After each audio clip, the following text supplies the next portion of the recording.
Reflection तो नहीं आ रहा ना, देखो कल ना हमने फैक्टर्स अफेक्टिंग जो एंजाइम की एक्टिविटी को जो जो फैक्टर अफेक्ट करते हैं उसमें टेम्परेचर देखा था, पीएच देखा था, है ना। ग्राफ की शेप क्या थी, बेल शेप। टेम्परेचर और पीएच में क्या था कि एक ऑप्टिमम वैल्यू पे तो एक्टिविटी मैक्सिमम होगी, बाकी उससे नीचे जाओगे तो एंजाइम इनएक्टिव रहेगा और ऊपर जाओगे तो एंजाइम डीनेचर हो जाएगा। फिर हमने देखा था substrate concentration versus velocity of the reaction. अब जैसे जैसे हम सबस्ट्रेट की कंसंट्रेशन बढ़ाते हैं तो रिएक्शन की वेलोसिटी भी बढ़ती है, पर एक टाइम पे जाके क्या होता है कि जब सबस्ट्रेट की कंसंट्रेशन मैक्सिमम, मतलब सबस्ट्रेट की ऐसी कंसंट्रेशन जहां पे वेलोसिटी मैक्सिमम होगी, उसके बाद आगे वेलोसिटी नहीं बढ़ेगी, है ना, सैचुरेशन आ गया था। फिर हमने केएम देखा था, केएम था माइकलिस कांस्टेंट, जो क्या था Vmax बाय 2, है ना। केएम क्या है, सबस्ट्रेट की कंसंट्रेशन है, वो सबस्ट्रेट की कंसंट्रेशन जहां पे रिएक्शन की वेलोसिटी होगी half of the maximum velocity, ठीक है। ये ग्राफ था हमारे पास। उसके बाद क्या बताया है, the activity of an enzyme is also sensitive to the presence of specific chemical that bind to the enzyme। अब एंजाइम है, एंजाइम के आसपास कुछ केमिकल्स प्रेजेंट है, मतलब कुछ सबस्ट्रेट प्रेजेंट है, तो उनकी जो बाइंडिंग है वो भी अफेक्ट करती है एंजाइम की एक्टिविटी को, ठीक है। When the binding of the chemical shuts off enzyme activity, the process is called inhibition and the chemical is called an inhibitor। Enzyme था हमारा, एंजाइम के पास एक ऐसा केमिकल प्रेजेंट था जिसने एंजाइम के साथ बाइंड करके उसकी एक्टिविटी को शट ऑफ कर दिया, उसकी एक्टिविटी को बंद कर दिया, तो इस प्रोसेस को हम बोलेंगे इनहिबिशन। और जो केमिकल एंजाइम से बाइंड किया है उस केमिकल को बोलेंगे इनहिबिटर। तो इनहिबिटर भी एंजाइम की एक्टिविटी को अफेक्ट करता है। टेम्परेचर हो गया, पीएच हो गया, सबस्ट्रेट की कंसंट्रेशन होगी, और फोर्थ क्या है, inhibitor. When the inhibitor closely resembles the substrate in its molecular structure and inhibits the activity of the enzyme, it is known as competitive inhibitor। देखो वैसे तो ना इनहिबिशन 3 टाइप का होता है, कॉम्पिटिटिव, नॉन कॉम्पिटिटिव और एलोस्टेरिक इनहिबिशन। एनसीईआरटी ने बस कॉम्पिटिटिव दिया है। तो कॉम्पिटिटिव इनहिबिशन में क्या है कि एक हमारे पास इनहिबिटर है और एक हमारा नॉर्मल जो सबस्ट्रेट है जिसे बाइंड करना है एंजाइम के साथ, दोनों का मॉलिक्यूलर स्ट्रक्चर क्या होगा, सेम। मॉलिक्यूलर स्ट्रक्चर क्या होगा, दोनों का सेम। तो एंजाइम तो कंफ्यूज हो जाएगा ना। अब मान लो ये इनहिबिटर और ये सबस्ट्रेट है, ठीक है। अब इनहिबिटर की कंसंट्रेशन अगर ज्यादा है और सबस्ट्रेट की कम है तो एंजाइम किससे बाइंड करेगा, इनहिबिटर से। किससे बाइंड करेगा, इनहिबिटर से, क्योंकि उसको तो स्ट्रक्चर सेम लग रहा है दोनों का, ठीक है। तो कॉम्पिटिटिव इनहिबिटर में क्या होता है कि सबस्ट्रेट और जो ये इनहिबिटर है ये क्लोजली रिजेंबल करते हैं अपने मॉलिक्यूलर स्ट्रक्चर में, और इसको क्या बोलेंगे, कॉम्पिटिटिव इनहिबिशन। क्या बोलेंगे, कॉम्पिटिटिव इनहिबिशन। की बाइंड करना था सबस्ट्रेट को पर बाइंड कर गया इनहिबिटर, और उस इनहिबिटर का नाम होगा कॉम्पिटिटिव इनहिबिटर। ध्यान ध्यान रखना, कॉम्पिटिटिव इनहिबिटर सबस्ट्रेट से मॉलिक्यूलर स्ट्रक्चर में सेम होता है, ठीक है। Due to its close structural similarity with the substrate, the inhibitor competes with the substrate for the substrate binding site of enzyme. अब एंजाइम के पास एक ऐसी साइट होती है जहां पे आके सबस्ट्रेट बाइंड करता है, उस साइट का नाम क्या है, एक्टिव साइट, ठीक है। तो इनहिबिटर क्या करेगा, खुद आके बाइंड कर जाएगा और सबस्ट्रेट को बाइंड नहीं करने देगा एक्टिव साइट पे। कॉन्सिक्वेंटली, मतलब as a result, the substrate can not bind and as a result the enzyme action declines. Example है, इंपॉर्टेंट एग्जाम्पल बहुत। अब एंजाइम के साथ तो इनहिबिटर आके बाइंड कर गया और इनहिबिटर का काम क्या है, एंजाइम की एक्टिविटी को शट ऑफ कर देना, है ना। तो अब एंजाइम क्या हो गया, बेकार हो गया हमारा। तो देखो होता क्या है, inhibition of succinic dehydrogenase by malonate which closely resemble the substrate succinate in structure, such competitive inhibitors are often used in the control of bacterial pathogens। देखो दो एग्जाम्पल दिए एनसीईआरटी ने कॉम्पिटिटिव इनहिबिशन के।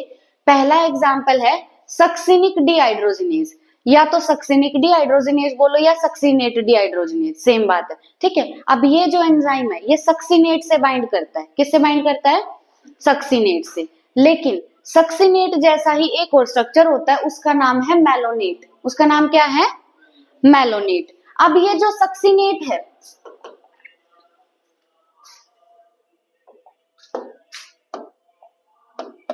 हमारे पास है सक्सिनेट, ठीक है। Succinate बोलो या सक्सिनिक एसिड बोलो, यहाँ पे एंजाइम आएगा सक्सिनेट डिहाइड्रोजिनेज या सक्सिनिक डिहाइड्रोजिनेज। ये एंजाइम जब इससे बाइंड करता है तो हमें मिलता है फ्यूमरेट। क्या मिलता है, फ्यूमरेट। अब सक्सिनेट जैसा ही इसका एक इनहिबिटर है, और सक्सिनेट का इनहिबिटर मतलब इस एंजाइम का इनहिबिटर, एक्चुअल में इस एंजाइम का इनहिबिटर है मेलोनेट। कौन एंजाइम का इनहिबिटर? मेलोनेट। और मेलोनेट जो है वो कॉम्पिटिटिव इनहिबिटर है सक्सिनेट का। किसका कॉम्पिटिटिव इनहिबिटर है? सक्सिनेट का। मतलब मेलोनेट का और सक्सिनेट का मॉलिक्यूलर स्ट्रक्चर सेम है। तो अगर मेलोनेट की कंसंट्रेशन ज्यादा हुई तो सक्सिनेट डिहाइड्रोजनेज से बाइंड कौन करेगा? मेलोनेट। कौन बाइंड करेगा? मेलोनेट। मेलोनेट इससे बाइंड कर देगा तो ये इस एंजाइम को खराब कर देगा। एंजाइम खराब हो गया तो क्या हमारा फ्यूमरेट बनेगा? नहीं बनेगा। ठीक है, तो नॉर्मल कंडीशन क्या थी कि हमारे पास था सक्सिनेट, सक्सिनेट पे एक एंजाइम आता है सक्सिनेट डिहाइड्रोजनेज और बनता है फ्यूमरेट। लेकिन सक्सिनेट डिहाइड्रोजनेज का एक कॉम्पिटिटिव इनहिबिटर है, उसका नाम क्या है? मेलोनेट। क्या है नाम? मेलोनेट। ठीक है, तो यहाँ पे फ्यूमरेट फिर नहीं बन पाएगा। अब दूसरा एग्जाम्पल क्या है कॉम्पिटिटिव इनहिबिशन का, कि अगर हमें बैक्टीरियल पैथोजेंस को कंट्रोल करना है तो बैक्टीरियल पैथोजेंस को कंट्रोल करने के लिए भी यूज किया जाता है कॉम्पिटिटिव इनहिबिशन का। किसका यूज किया जाता है? कॉम्पिटिटिव इनहिबिशन का। ठीक है, इसमें आगे भी होता है, गाबा वगैरह होता है, वो हमें नहीं जानना, बस एनसीईआरटी ने जितना लिखा उतना जानो। दो एग्जाम्पल है कॉम्पिटिटिव इनहिबिशन के। पहला, सक्सिनेट का कॉम्पिटिटिव इनहिबिटर कौन है? मेलोनेट। कौन है? मेलोनेट। और दूसरा एग्जाम्पल क्या है कि अगर हमें बैक्टीरियल पैथोजेंस को रोकना है तो भी यूज करेंगे कॉम्पिटिटिव इनहिबिशन। अब इस कॉम्पिटिटिव इनहिबिशन से रिलेटेड ना एक और बात है, वो एनसीईआरटी ने नहीं दी, ग्राफ में पूछते हैं वो।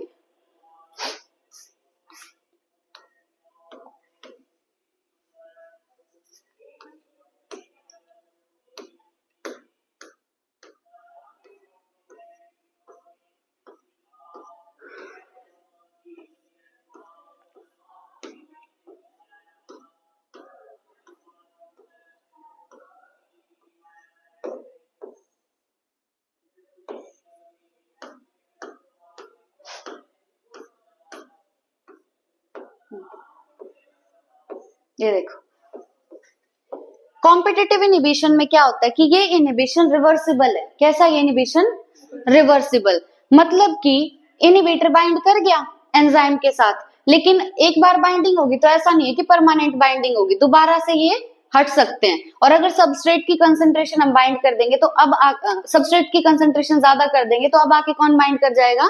सबस्ट्रेट। मतलब कि कॉम्पिटिटिव इनहिबिशन में जो इनहिबिटर की और एंजाइम की बाइंडिंग होती है वो कैसी होती है?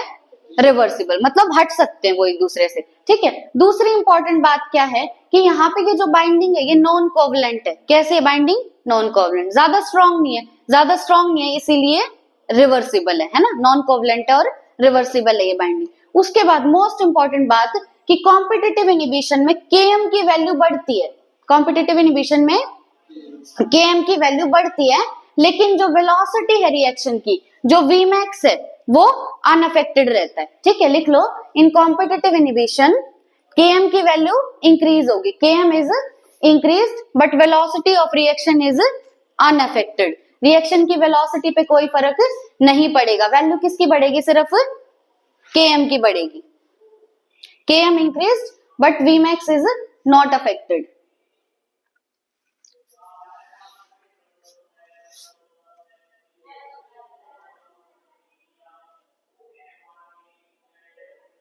देखो, अब एक बार ग्राफ देख लो, एक ये ऑरेंज वाला ग्राफ ऑब्जर्व करो और एक ब्लू वाला।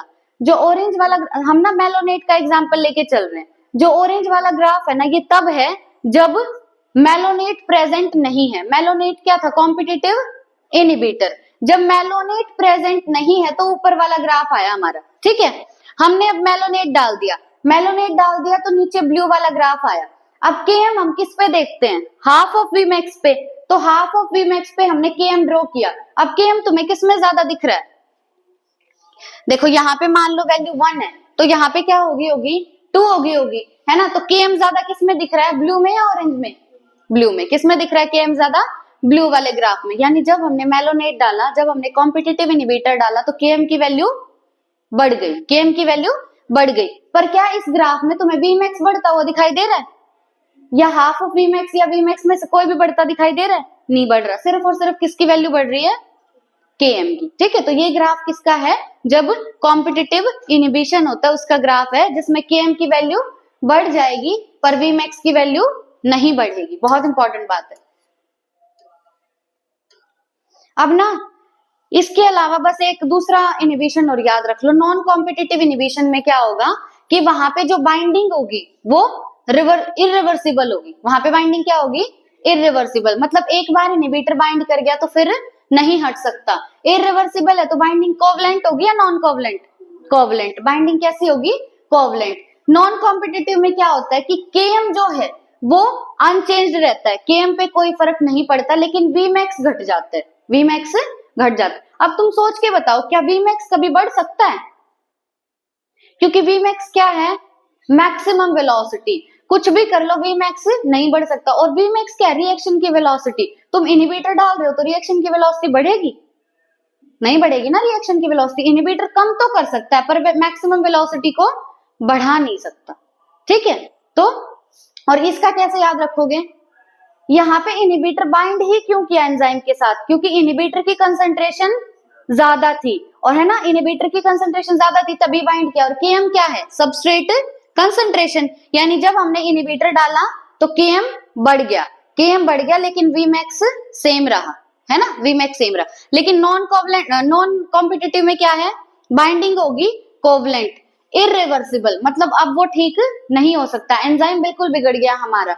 दूसरा क्या है, Km की वैल्यू यहाँ सेम रहेगी, Km की वैल्यू सेम रहेगी पर मैक्सिमम वेलोसिटी कम हो जाएगी, मैक्सिमम वेलोसिटी डिक्रीज हो जाएगी, क्योंकि बढ़ तो सकती नहीं, तो मैक्सिमम वेलोसिटी यहाँ पे डिक्रीज होगी। बस ये ध्यान रखो।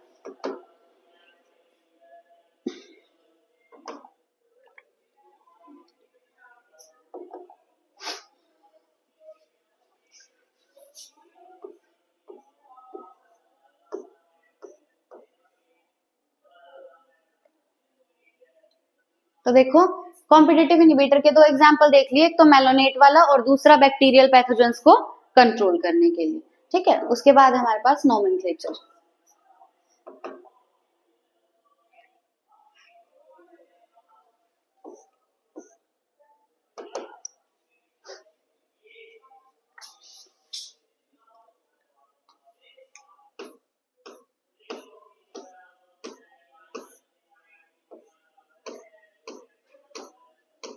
अच्छा, ये जो Km वाला ग्राफ बन रहा है ना, इसकी शेप है हाइपरबोलिक। ठीक है, तो लिख लो ग्राफ की शेप क्या है, हाइपरबोला, Km वाला ग्राफ। आप देखो, अब ना हम एंजाइम्स का क्लासिफिकेशन पढ़ेंगे। एंजाइम्स को टोटल 6 कैटेगरीज में बांट रखा है, और ये 6 की 6 कैटेगरीज तुम्हें सीरीज में याद करनी है। ठीक है, यूं आगे पीछे नहीं कर सकते, बिल्कुल सीरीज में कैटेगरीज याद करनी होंगी। अब पहली कैटेगरी है ऑक्सीडो रिडक्टेज। पहले एंजाइम कौन से हैं, ऑक्सीडो रिडक्टेज एंजाइम होते हैं। These enzymes catalyse oxidation reaction, oxidation reduction reaction, नाम से ही पता चल रहा है ये ऐसे एंजाइम है जो ऑक्सीडेशन भी कराएंगे और रिडक्शन भी कराएंगे। तो फर्स्ट कैटेगरी ऑफ एंजाइम क्या है, ऑक्सीडो रिडक्टेज एंजाइम। ठीक है, अब इसका एग्जांपल है डिहाइड्रोजिनेज एंजाइम। ठीक है, ऑक्सीडो रिडक्टेज का एग्जांपल क्या है, डिहाइड्रोजिनेज। देखो जहां भी हाइड्रोजिनेज आए ना, मतलब वो हाइड्रोजन ऐड करवा रहा है, जहां भी डिहाइड्रोजिनेज आए मतलब वो हाइड्रोजन वहां से निकलवा रहा है। अब अगर हम किसी में हाइड्रोजन ऐड करते हैं तो उसका क्या होता है, रिडक्शन। क्या होता है उसका, रिडक्शन। अगर हम किसी से हाइड्रोजन निकालते हैं तो उसका होता है ऑक्सीडेशन। ठीक है, तो ये क्या कर रहा है, डिहाइड्रोजिनेज क्या करेगा, किसी से हाइड्रोजन निकाल लेगा, हाइड्रोजन निकाल लेगा मतलब उसका क्या करा रहा है, ऑक्सीडेशन। हाइड्रोजन निकालना मतलब देखो ऑक्सीजन से याद रखो, ऑक्सीजन डालना मतलब ऑक्सीडेशन, ऑक्सीजन डालना अगर ऑक्सीडेशन होता है तो हाइड्रोजन डालना रिडक्शन होगा। ऑक्सीजन निकालना रिडक्शन है तो हाइड्रोजन निकालना हाइड्रोजन निकालना ऑक्सीडेशन होगा। समझ रहे हो, ठीक है। तो ऑक्सीडो रिडक्टेज में एग्जांपल कौन से एंजाइम का देखा, डिहाइड्रोजिनेज का। अब ऑक्सीडो रिडक्टेजेस या dehydrogenases catalyses oxido reduction between two substrates. देखो ये एक S था हमारे पास और S रिड्यूस्ड था और S डैश जो था ये ऑक्सीडाइज था। अब ये एंजाइम अगर हम डालेंगे तो उसकी वजह से S तो क्या हो जाएगा, ऑक्सीडाइज, और S डैश क्या हो जाएगा, रिड्यूस हो जाएगा। ठीक है, तो ये किस टाइप की रिएक्शन है, रिडॉक्स रिएक्शन, मतलब इसमें ऑक्सीडेशन भी हो रहा है और रिडक्शन भी हो रहा है। कौन सा एंजाइम करा रहा है? Oxido reductase. ठीक है, तो फर्स्ट कैटेगरी ऑफ एंजाइम क्या है? Oxido reductase. Second category of enzyme है ट्रांसफरेजेस। नाम से ही पता चल रहा है कुछ ना कुछ ट्रांसफर करेंगे। It catalyses transfer of a group other than hydrogen from one compound to other compound. बहुत इंपॉर्टेंट बात है कि ट्रांसफरेज जो है वो क्या करते हैं, एक कंपाउंड से दूसरे कंपाउंड में कोई ना कोई ग्रुप ट्रांसफर करेंगे, लेकिन ये ग्रुप कभी भी हाइड्रोजन नहीं होगा। ठीक है, जैसे एक ये कंपाउंड है, एक ये कंपाउंड, ये एंजाइम यहां से एक ग्रुप उठाएगा और इसको दे देगा वो ग्रुप, पर ये जो ग्रुप ये उठा के लाए वो कभी भी हाइड्रोजन नहीं होगा। ठीक है, तो ट्रांसफरेज क्या करेगा? ग्रुप ट्रांसफर करेगा। अब जैसे हम रेस्पिरेशन में पढ़ते हैं, जब वो पढ़ लोगे तो बहुत आसान लगेगा। हमारे पास है ग्लूकोज, क्या है? अब ग्लूकोज की 6th पोजीशन पे हमें फॉस्फेट ऐड करना है, तो वो फॉस्फेट हम कहीं से लेके भी तो आएंगे ना, तो वो फॉस्फेट हम लेके आएंगे एटीपी से। कहां से लेके आएंगे? एटीपी से। अब यहाँ पे एक एंजाइम आता है हेक्सोकाइनेज। ये एंजाइम क्या करता है? एटीपी से उठाएगा फॉस्फेट। क्या उठाएगा? फॉस्फेट। क्या है? ग्रुप है ना, तो इसने एटीपी से फॉस्फेट उठाया और उसको ग्लूकोज की कौन सी पोजीशन पे जोड़ देगा? 6th पोजीशन पे। तो क्या बन जाएगा? Glucose 6 phosphate. तो हेक्सोकाइनेज एक ट्रांसफरेज है। ट्रांसफरेज मतलब उसने एटीपी से फॉस्फेट उठाया और किसको दे दिया? ग्लूकोज को। ठीक है, यहाँ पे एनसीईआरटी इसको ऐसे लिखती है कि कोई भी एक सबस्ट्रेट था, उस सबस्ट्रेट के साथ एक ग्रुप जुड़ा हुआ था। यहाँ पे एस मान लो एडीपी है और एडीपी के साथ जुड़ा है फॉस्फेट। ठीक है, एडीपी के साथ एक और फॉस्फेट जोड़ोगे तो एटीपी बन गया, है ना। तो एस तुम्हारा एडीपी और जी क्या है? फॉस्फेट, और जी एस डैश तुम्हारा ग्लूकोज। तो अब हेक्सोकाइनेज क्या करेगा? ये जी को यानी फॉस्फेट को उठा के किसको दे देगा? एस डैश को, है ना। अब एस डैश के पास आ जाएगा जी और एस रह जाएगा अकेला, तो एस अकेला रह गया और एस डैश के साथ आ गया जी। ठीक है, सेकेंड कैटेगरी ऑफ एंजाइम क्या है? ट्रांसफरेज। सेकेंड क्या है? ट्रांसफरेज। बिल्कुल सीरीज में याद करना। फर्स्ट कैटेगरी क्या थी? Oxido reductase. दूसरी कैटेगरी ट्रांसफरेज। अच्छा, हेक्सोकाइनेज किसका एग्जाम्पल है? ट्रांसफरेज का। हाइड्रोजन डीहाइड्रोजिनेज किसका एग्जाम्पल है? ऑक्सीडो रिडक्टेज का। थर्ड कैटेगरी आती है हाइड्रोलेज। हाइड्रोलेज जो है, अब ये क्या करेंगे? हाइड्रो मतलब क्या होता है? पानी, है ना। ये पानी की हेल्प से बड़े बड़े कंपाउंड को छोटे छोटे पार्ट्स में स्प्लिट कर देते हैं। तो जब हम पानी ऐड करेंगे, वाटर ऐड करेंगे, तो बड़े कंपाउंड को तोड़ देंगे स्मॉल कंपाउंड में। These enzyme hydrolyze ester, ether, peptide, glycosidic, carbon, carbon, carbon halide and phosphorus nitrogen bond। अब ये बॉन्ड अगर बॉडी में कहीं भी प्रेजेंट है तो उन बॉन्ड्स को तोड़ देंगे हाइड्रोलेज एंजाइम। कौन सा एंजाइम? Hydrolase enzyme. तो हाइड्रोलेज एंजाइम का काम क्या है कि हम पानी डालेंगे, पानी डालते ही ये एंजाइम क्या करेगा? बड़े कंपाउंड को छोटे छोटे कंपाउंड्स में तोड़ देगा। ठीक है, बहुत इंपॉर्टेंट बात है कि सारे के सारे जो डाइजेस्टिव एंजाइम होते हैं हमारी बॉडी में, सारे डाइजेस्टिव एंजाइम क्या है? हाइड्रोलेज। सारे डाइजेस्टिव एंजाइम क्या? हमारे हाइड्रोलेज। 3 पढ़ ली हमने एंजाइम की कैटेगरी। पहली थी ऑक्सीडो रिडक्टेज, दूसरी कैटेगरी थी ट्रांसफरेज, तीसरी है हाइड्रोलेज। तीसरी क्या है? हाइड्रोलेज। ऑक्सीडो रिडक्टेज का एग्जाम्पल बताओ। ऑक्सीडो रिडक्टेज का डिहाइड्रोजिनेज, ट्रांसफरेज का हेक्सोकाइनेज, देन हाइड्रोलेज का सारे डाइजेस्टिव एंजाइम्स, सारे हमारे डाइजेस्टिव एंजाइम्स। अब देखो, अगर बॉन्ड याद भी करने हो तो कैसे करोगे कि हाइड्रोलेज कौन कौन से बॉन्ड को तोड़ता है? एस्टर और ईथर केमिस्ट्री में साथ साथ पढ़ते हो ना, जहां एस्टर पढ़ते हो वहां ईथर भी पढ़ते हो। तो पहला तो क्या हो गया? एस्टर और ईथर बॉन्ड। ठीक है, अब पेप्टाइड बॉन्ड और ग्लाइकोसिडिक बॉन्ड, ये तो हम बायोमोलिक्यूल्स में पढ़ते यार है ना, पेप्टाइड बॉन्ड और ग्लाइकोसिडिक बॉन्ड। तो देखो 4 बॉन्ड याद हो गए तुम्हें, ester bond, ether bond, peptide bond, glycosidic bond. इनको कौन सा एंजाइम तोड़ेगा?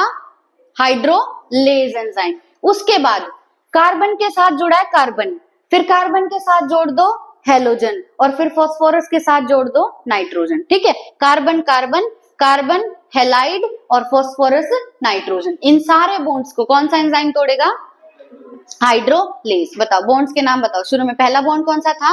एस्टर, दूसरा ईथर, तीसरा पेप्टाइड, चौथा glycosidic, fourth, fifth carbon carbon, sixth carbon halide और सेवेंथ फॉस्फोरस नाइट्रोजन, इन सारे बॉन्ड्स को ये तोड़ेगा। सारे जो डाइजेस्टिव एंजाइम है हमारे वो है हाइड्रोलेज। उसके बाद फोर्थ कैटेगरी आती है लाइज की। These enzyme split large compound into smaller compound, लेकिन यहाँ पे वाटर इन्वॉल्व नहीं होगा। हाइड्रोलेज में और लाइज में एक ही फर्क है। फोन आ रहा है? अच्छा, हाइड्रोलेज क्या करेगा, बड़े कंपाउंड को छोटे में तोड़ेगा लेकिन वहां पे पानी इन्वॉल्व है। लाइज क्या करेगा, ये भी बड़े कंपाउंड को छोटे में तोड़ेगा लेकिन यहाँ पे पानी इन्वॉल्व नहीं है। अब they remove group from substrate living double bond. कोई भी हमारे पास सबस्ट्रेट है ये वहां से ग्रुप्स को रिमूव कर देगा और वहां पे वो ग्रुप हट गए तो अब क्या आ जाएगा, एक डबल बॉन्ड आ जाएगा। कैसे होगा ये देखो, ये तुम्हारे पास सबस्ट्रेट था, सबस्ट्रेट पे दो ग्रुप लिखे हुए, ग्रुप का नाम क्या है, एक्स और वाई। अब लाइज एंजाइम आएगा, लाइज एंजाइम एक्स को भी हटा देगा और वाई को भी हटा देगा। एक्स और वाई अगर हट गए तो कितने बॉन्ड की कमी होगी, यहाँ पे ये एक्स और वाई दोनों हट जाएंगे और यहाँ पे क्या आ जाएगा, कौन सा बॉन्ड आएगा, डबल बॉन्ड। कौन सा बॉन्ड आएगा, डबल बॉन्ड। ठीक है, तो लाइज का काम क्या है, सबस्ट्रेट से ग्रुप को हटा देता है और ग्रुप को हटा के वहां पे छोड़ देता है एक डबल बॉन्ड। क्या छोड़ देगा, एक डबल बॉन्ड। एग्जाम्पल है इसका अकोनिटेज। एग्जाम्पल क्या है, अकोनिटेज। ठीक है, लाइज का एग्जाम्पल क्या है, अकोनिटेज। चलो बताओ, पहली कैटेगरी बोलो, oxido reductase. Example oxido reductase का डिहाइड्रोजिनेज। दूसरी कैटेगरी ट्रांसफरेज, ट्रांसफरेज का एग्जाम्पल हेक्सोकाइनेज। तीसरी कैटेगरी हाइड्रोलेज, हाइड्रोलेज का एग्जाम्पल सारे डाइजेस्टिव एंजाइम। ठीक है, कौन कौन से बॉन्ड को तोड़ेंगे,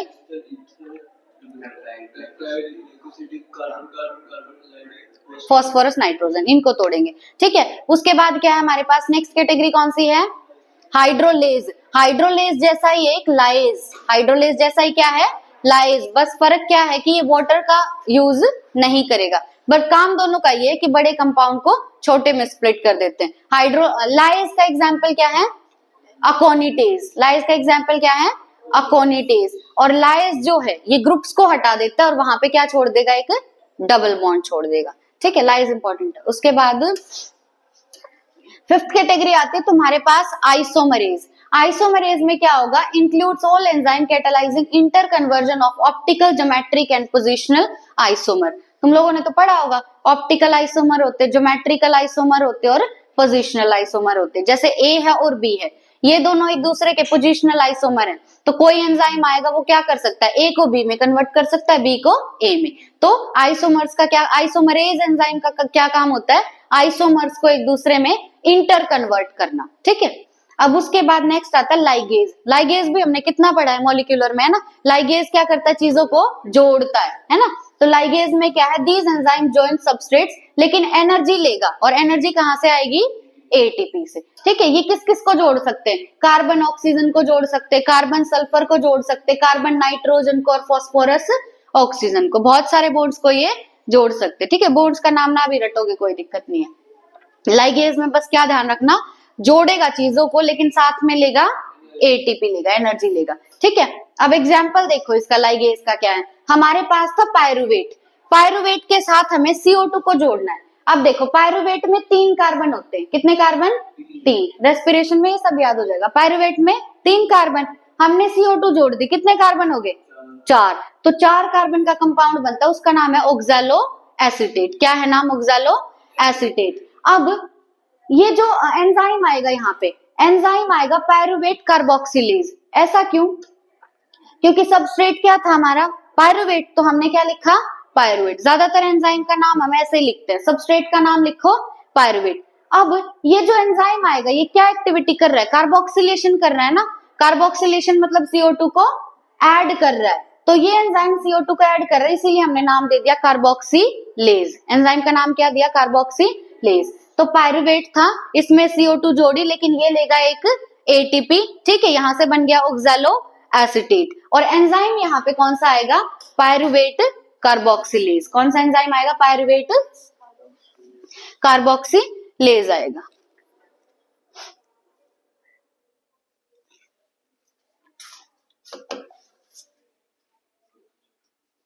जो हमने लास्ट लेक्चर में इस चैप्टर में कार्बोनिक एनहाइड्रेज की लोकेशन पढ़ी थी, क्या थी वो, कार्बोनिक एनहाइड्रेज की लोकेशन नहीं पढ़ी थी, प्लाज्मा हमने आरबीसी वाले चैप्टर में पढ़ी थी। यहाँ इन्होंने लोकेशन क्या बताई है कार्बोनिक एनहाइड्रेज की, साइटोप्लाज्म, क्या बताइए?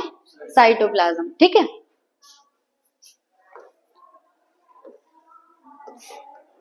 एक सेकंड रोक दो हिमांशु, रोको। भाविन पेपर शुरू हो गया वहां पे? देखो एक बार ना फटाफट यहां से देख लो। Thousands of enzymes have been discovered, isolated and studied. Most of these enzymes have been classified into groups based on type of reaction they catalyze. बहुत इंपॉर्टेंट बात है कि हमने ये जो एंजाइम्स को 6 कैटेगरी में बांटा है, ये किस बेसिस पे बांटा है कि ये किस तरीके की रिएक्शन कर रहे हैं, ठीक है। तो एंजाइम्स का क्लासिफिकेशन किस बेसिस पे है?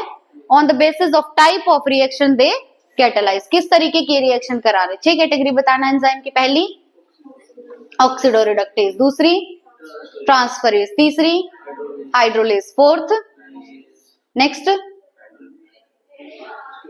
लाइज, लाइज के बाद क्या थी? आइसोमरेज, लाइज के बाद क्या थी? आइसोमरेज, आइसोमरेज के बाद लाइगेज, लाइगेज लास्ट में, ठीक है। लाइज और लाइगेज में कंफ्यूज मत होना, हाइड्रोलेज और लाइज सेम है, बस वाटर का डिफरेंस है, ठीक है। अब enzymes are divided into 6 class, enzymes की कितनी क्लास हैं? 6, और उन 6 क्लास में भी सब क्लास बनाई हुई है। सब क्लास का नंबर है 4 to 13, सब क्लास का नंबर कितना है?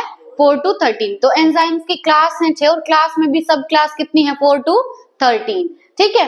And named accordingly by a 4 digit number. Enzymes का जो नाम है तुम्हारे सिलेबस में नहीं है, बस इतना ध्यान रखो, एंजाइम्स का नाम हम देते हैं 4 डिजिट नंबर के थ्रू। किसके थ्रू देते हैं? 4 डिजिट नंबर के थ्रू। क्लास कितनी एंजाइम्स की? 6। सब क्लास कितनी है? 4 से 13। सब क्लास कितनी है? 4 से 13। और एंजाइम का नाम हम देते हैं on the basis of a 4 digit number, ठीक है। अब पहली क्लास है ऑक्सीडोरिडक्टेज, ऑक्सीडोरिडक्टेज बोलो या डिहाइड्रोजिनेज बोलो, ठीक है। ये एग्जांपल हमने देख लिया। उसके बाद ट्रांसफरेज भी हमने देख लिया, ठीक है। देन हाइड्रोलेज भी हम देख चुके। फिर लाइगेज में क्या था? बीच में रह जाएगा एक डबल बॉन्ड, देन आइसोमरेज और लास्ट में है लाइगेज। अब आता है हमारे कोफैक्टर, पर इससे पहले हमें एंजाइम का क्लासिफिकेशन पढ़ना होगा।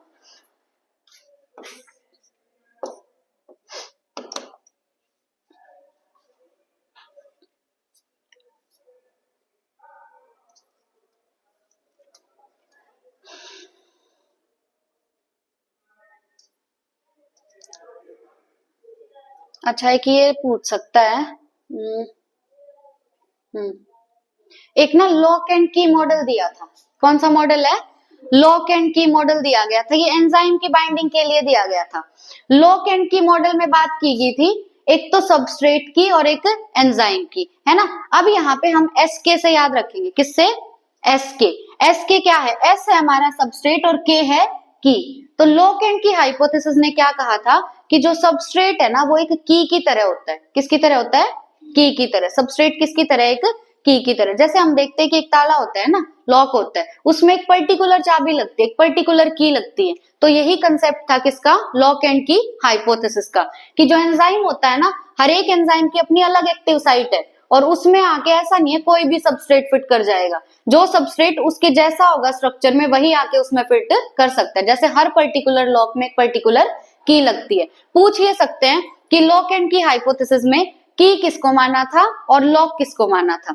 तो की माना था सबस्ट्रेट को और लॉक माना था एंजाइम को, ठीक है। एस के से याद रखना, एस सबस्ट्रेट और के की। सबस्ट्रेट की हो गया तो बच गया एंजाइम, एंजाइम को क्या माना?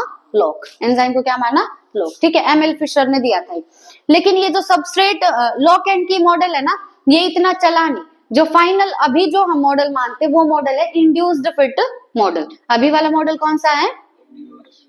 जो एंजाइम और सबस्ट्रेट की बाइंडिंग को एक्सप्लेन करता है, ठीक है। लॉक एंड की हाइपोथेसिस में तो लॉक और की के बारे में बताया था, पर जो एक्चुअल मॉडल है, जो एक्चुअल में एक्सप्लेन करता है एंजाइम सबस्ट्रेट की बाइंडिंग को, उस मॉडल का नाम क्या है? इंड्यूस्ड फिट मॉडल, ठीक है।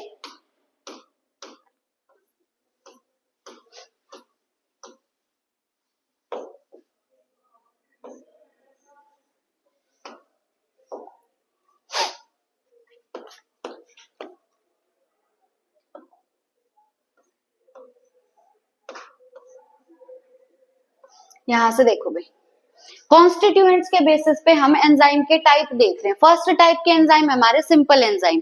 एंजाइम क्या होते हैं नेचर में? ज्यादातर एंजाइम प्रोटीन। तो सिंपल एंजाइम क्या है? जो सिर्फ और सिर्फ प्रोटीन पार्ट से बने, ठीक है। सिंपल एंजाइम क्या है? जो सिर्फ कौन से पार्ट से बने हैं? प्रोटीन पार्ट से। जैसे एग्जांपल क्या हो गया, पेप्सिन, ट्रिप्सिन, ये सारे क्या हैं, सिंपल एंजाइम है, ठीक है, सिर्फ प्रोटीन से बने। लेकिन नेक्स्ट आता है कॉन्जुगेट एंजाइम, हद से ज्यादा इंपॉर्टेंट है, जितना मन करे उतने स्टार लगा लेना इस पे। नेक्स्ट टाइप के एंजाइम कौन से हैं, कॉन्जुगेट एंजाइम। अब कॉन्जुगेट एंजाइम में एक होता है प्रोटीन पार्ट और एक होता है non protein part. Conjugate enzyme में क्या होगा, एक प्रोटीन पार्ट और एक नॉन प्रोटीन पार्ट। पी से प्रोटीन, पी से एपो एंजाइम, पी से प्रोटीन, पी से एपो एंजाइम। तो प्रोटीन पार्ट को बोलते हैं एपो एंजाइम, प्रोटीन पार्ट को क्या बोलेंगे, एपो एंजाइम। और जो नॉन प्रोटीन पार्ट होगा इस एंजाइम का उसको बोलेंगे कोफैक्टर। नॉन प्रोटीन पार्ट को क्या बोलेंगे, कोफैक्टर, ठीक है। कॉन्जुगेट एंजाइम क्या है, प्रोटीन पार्ट से भी बना और नॉन प्रोटीन पार्ट से भी। पी से प्रोटीन पार्ट, पी से, पी में एपो एंजाइम में पी आ रहा है ना, तो पी से प्रोटीन पार्ट और उसको बोलेंगे एपो एंजाइम, लेकिन नॉन प्रोटीन पार्ट को बोलेंगे कोफैक्टर। अब ये क्वेश्चन नीट में भी आया था कि जो एपो एंजाइम है और कोफैक्टर है, इन दोनों को मिला के हम बोलते हैं होलो एंजाइम। क्या बोलते हैं, होलो एंजाइम। तो नीट में क्वेश्चन यूं ही आया था, holo enzyme is equal to, और ऐसे करके दिया हुआ था प्लस प्लस में, पर चारों ऑप्शन गलत थे, बोनस में गया था वो, ठीक है। तो होलो एंजाइम क्या होता है, एपो एंजाइम प्लस कोफैक्टर। लेकिन एपो एंजाइम प्लस कोफैक्टर को हम क्या बोल रहे, कॉन्जुगेट एंजाइम भी तो बोल रहे हैं, मतलब होलो एंजाइम ही क्या है, कॉन्जुगेट एंजाइम, ठीक है। कॉन्जुगेट एंजाइम में एक प्रोटीन पार्ट एक non protein part. Protein part को क्या बोलेंगे, apo enzyme, non protein part को cofactor. Apo enzyme plus cofactor holo enzyme, क्या बोलेंगे, होलो एंजाइम। अब ये जो कोफैक्टर है ना, कोफैक्टर कौन सा पार्ट है एंजाइम का, नॉन प्रोटीन पार्ट। ये कोफैक्टर दो टाइप के हो सकते हैं, या तो ऑर्गेनिक कोफैक्टर या इनऑर्गेनिक कोफैक्टर। अब पहले हम देखेंगे ऑर्गेनिक कोफैक्टर। ऑर्गेनिक कोफैक्टर जो है ये ग्रुप ट्रांसफर में हेल्प करते हैं, किस में हेल्प करेंगे, ग्रुप ट्रांसफर में हेल्प करते हैं। और ऑर्गेनिक कोफैक्टर भी दो टाइप के हैं।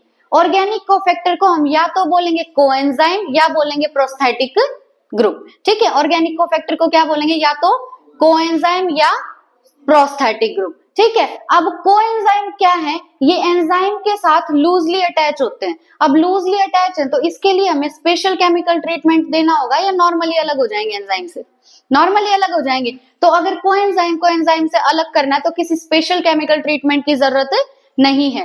कोएंजाइम का एग्जांपल है NAD और FAD। कोएंजाइम का एग्जांपल क्या है, NAD और FAD।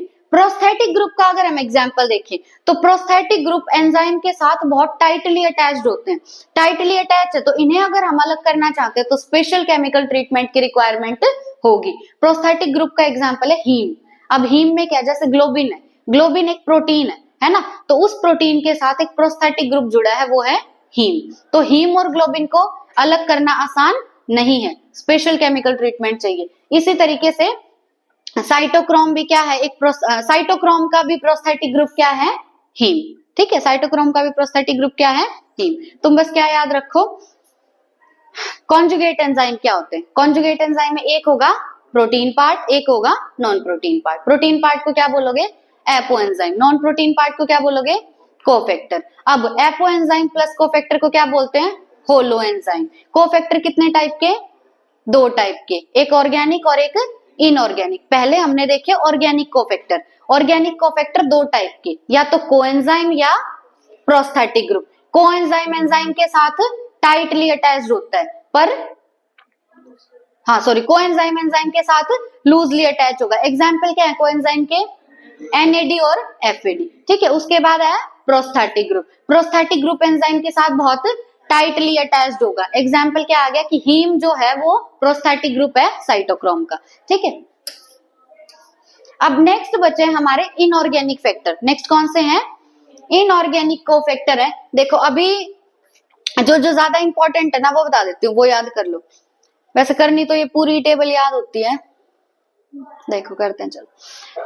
ऑर्गेनिक कोफैक्टर हम पढ़ चुके हैं। ऑर्गेनिक के बाद कौन से कोफैक्टर हैं, इनऑर्गेनिक कोफैक्टर हैं। ये इनऑर्गेनिक कोफैक्टर जो है ये एंजाइम को एक्टिवेट करते हैं। क्या करेंगे, ये एंजाइम को एक्टिवेट करेंगे। जैसे अभी अभी हम हेक्सोकाइनेज पढ़ के आए हैं ना, तो हेक्सोकाइनेज को एक कोफैक्टर एक्टिवेट करता है, उसकी एक्टिविटी को बढ़ाता है। अब कोफैक्टर कौन सा पार्ट है एंजाइम का, नॉन प्रोटीन पार्ट। हेक्सोकाइनेज हमारा एंजाइम, हेक्सोकाइनेज क्या है, एंजाइम। उसके साथ एक कोफैक्टर जुड़ा होगा, यानी उसके साथ एक नॉन प्रोटीन पार्ट जुड़ा होगा, वो हेक्सोकाइनेज के साथ जुड़ा होता है मैग्नीशियम आयन। क्या जुड़ा होगा? मैग्नीशियम आयन, यानी Mg2 पॉजिटिव। तो हेक्सोकाइनेज का कोफैक्टर क्या होता है? Mg2 positive. ठीक है, अब पायरुवेट काइनेज, काइनेज जहां भी आए ना इसका मतलब वो फॉस्फेट ऐड कर रहा है, काइनेज जहां भी आए मतलब वो फॉस्फेट ऐड कर रहा है। तो पायरुवेट काइनेज का भी कोफैक्टर क्या है? Mg2 positive. Then DNA polymerase, DNA polymerase तो तुम पढ़ चुके हो, इसका भी कोफैक्टर कौन है? Mg2 positive. ये सारे इनऑर्गेनिक कोफैक्टर है, इनऑर्गेनिक में ही पढ़ते हैं ना हम सारे एलिमेंट्स, जैसे डी ब्लॉक, पी ब्लॉक, ये सारे किस में पढ़ते हैं? इनऑर्गेनिक में।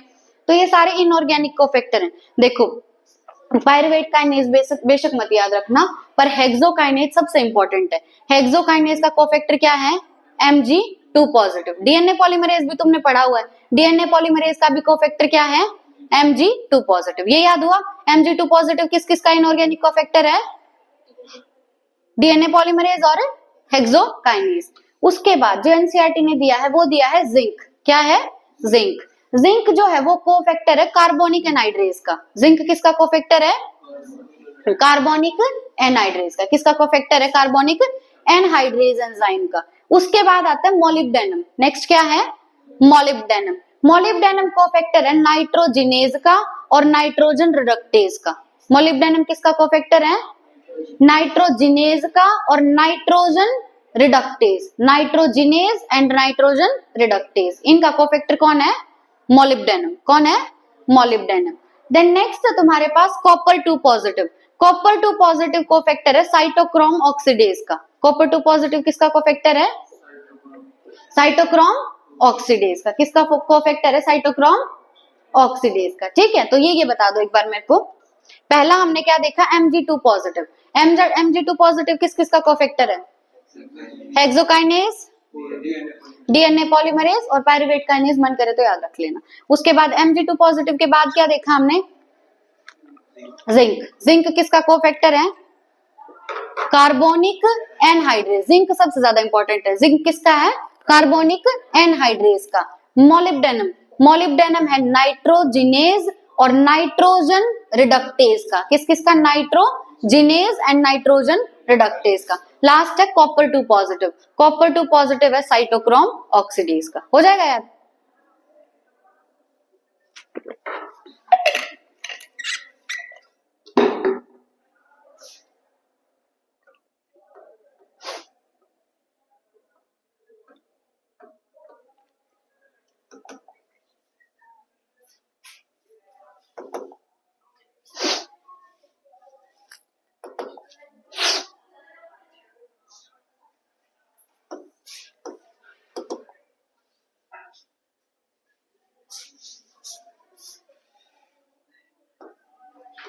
देखो एनसीईआरटी ने ना कोफैक्टर दे दिए सीधे।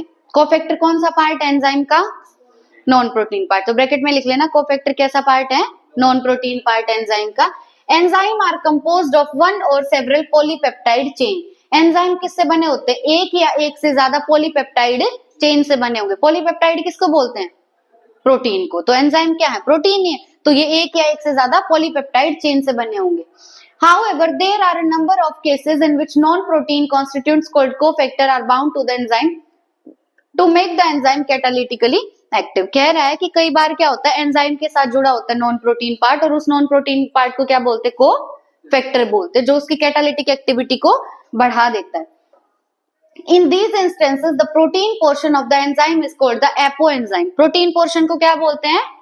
एपोएंजाइम बोलते हैं। 3 kind of cofactor may be identified। अब इन्होंने क्या किया? कोफैक्टर के 3 टाइप बता दिए। कोफैक्टर के कितने टाइप बता दिए?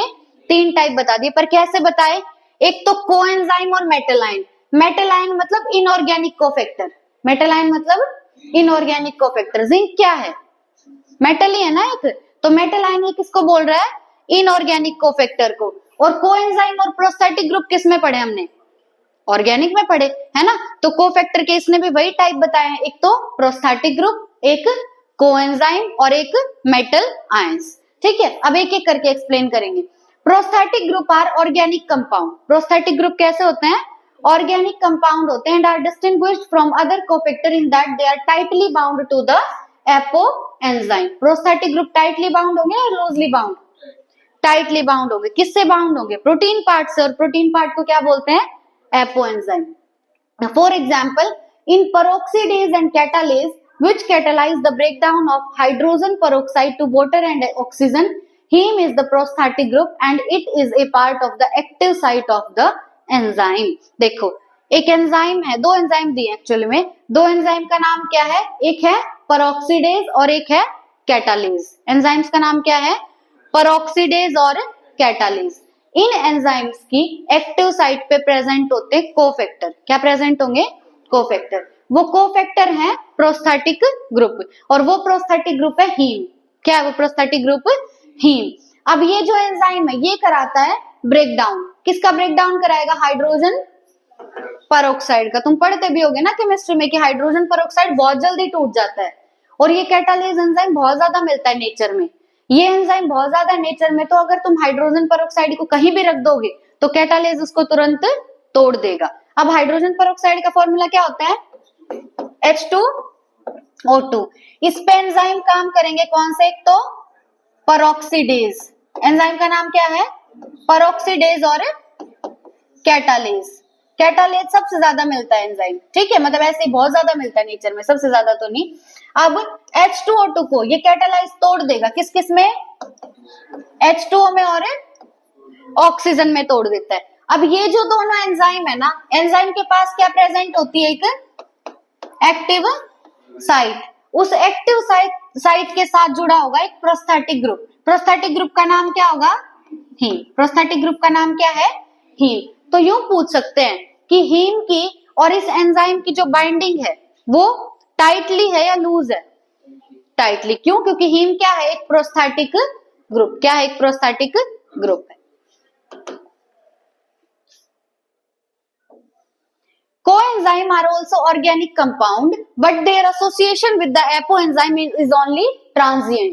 कोएंजाइम जो है वो भी क्या थे? ऑर्गेनिक कोफैक्टर थे, लेकिन उनकी बाइंडिंग थी बहुत लूज, है ना, ट्रांजिएंट बाइंडिंग है, usually occurring during the course of catalysis. Furthermore, coenzymes serve as cofactor in a number of different enzyme catalyzed reaction।